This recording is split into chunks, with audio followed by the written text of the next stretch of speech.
बेटा अब देखते हैं लेंस विकर्स फॉर्मूला, और बहुत ध्यान से समझना इस फॉर्मूले को। अब इस फॉर्मूले के अंदर ये ऑब्जेक्ट एक लेंस के सामने रखा हुआ है।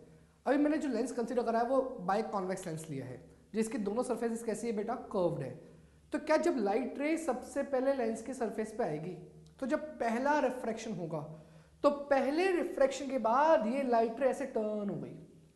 और बेटा अगर ये सरफेस खत्म नहीं होती, मतलब ये कर्व सरफेस यहां पर नहीं आती, तो क्या लाइट 100% यहां तक पहुंच जाती? इसका मतलब पहले सरफेस की इमेज यहां बनती अगर ये सरफेस नहीं होती तो।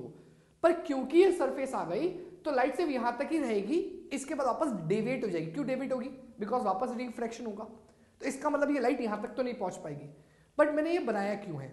इसलिए बनाया है कि पहले सरफेस की जो रिफ्रैक्टेड रे है, क्या वो दूसरे सरफेस के लिए इंसिडेंट रे है?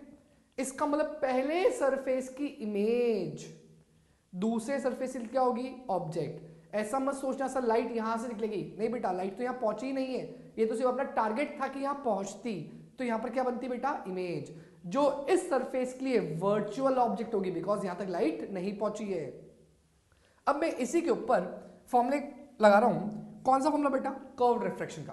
कर्व्ड रिफ्रैक्शन का फॉर्मूला क्या था, याद करो, μ2 by v minus μ1 by u equals to μ2 minus μ1 by r। अब बच्चा मेरे को फॉर्मूले से ही फॉर्मूला बनाना है, तो मैंने क्या सिखाया था, फॉर्मूले से फॉर्मूला बना रहे हो, कोई साइन कन्वेंशन यूज नहीं करना। तो मैंने बेसिक सा फॉर्मूला कौन सा लगा, μ2 by v minus μ1 by u equals to μ2 minus μ1 by r।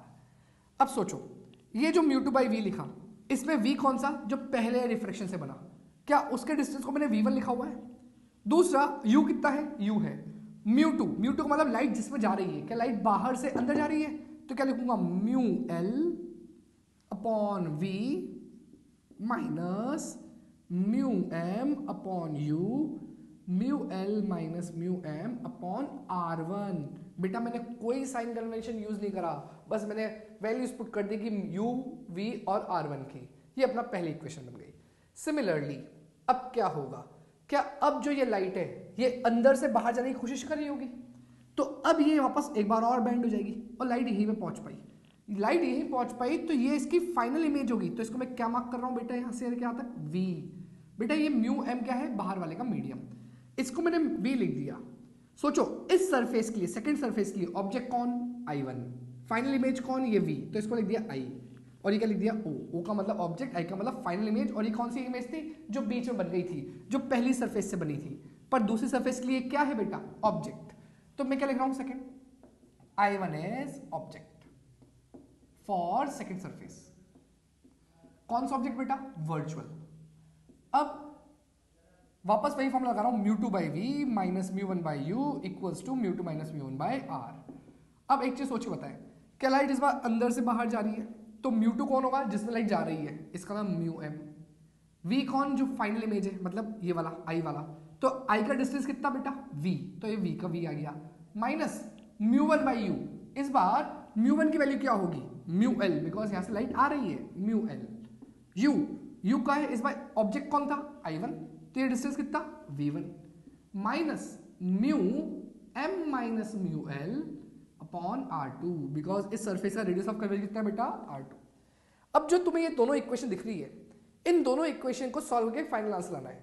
तो मैं क्या कहता हूं, ये इक्वेशन 1, ये इक्वेशन 2, मैंने बोल दिया ऐड 1 and 2। अगर मैं दोनों को ऐड कर दूं तो सोच के देखो, क्या ये पहली टर्म μl by v1 है, ये दूसरी टर्म μl by v1 ये नेगेटिव में है, क्या ये पॉजिटिव और ये नेगेटिव क्या कैंसिल आउट हो जाएंगे? ये कितना है, μm by v, ये कितना है, μm by u। तो देखो मैं क्या लिख रहा हूं, μm कॉमन ले लिया, 1 by v minus 1 by u।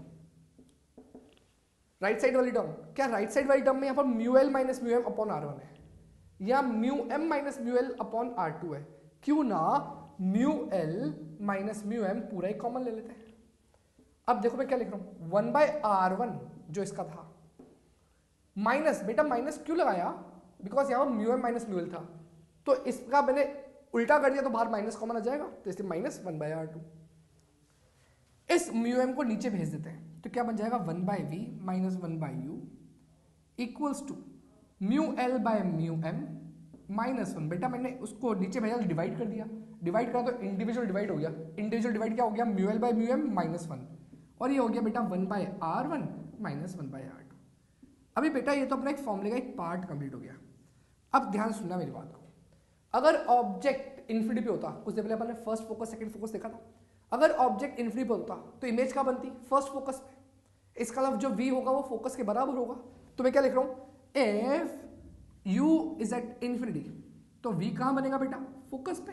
अगर v फोकस से बनेगा तो ये फॉर्मूला क्या बन जाएगा, ये फॉर्मूला बन जाएगा 1/f mu L by mu M -1 1/r1 -1/r2।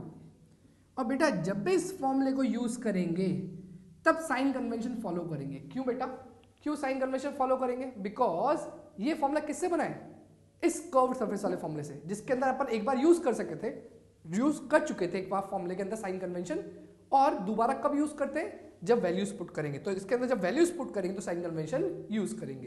तो ये बात आपको मेरी बात समझ में आ गई होगी। और यहां पर अपन ने ऐसा क्यों करा, यू इन्फिनिटी, कि जब ऑब्जेक्ट इन्फिनिटी तो इमेज कहां बनती है बेटा, फोकस पे बनती है।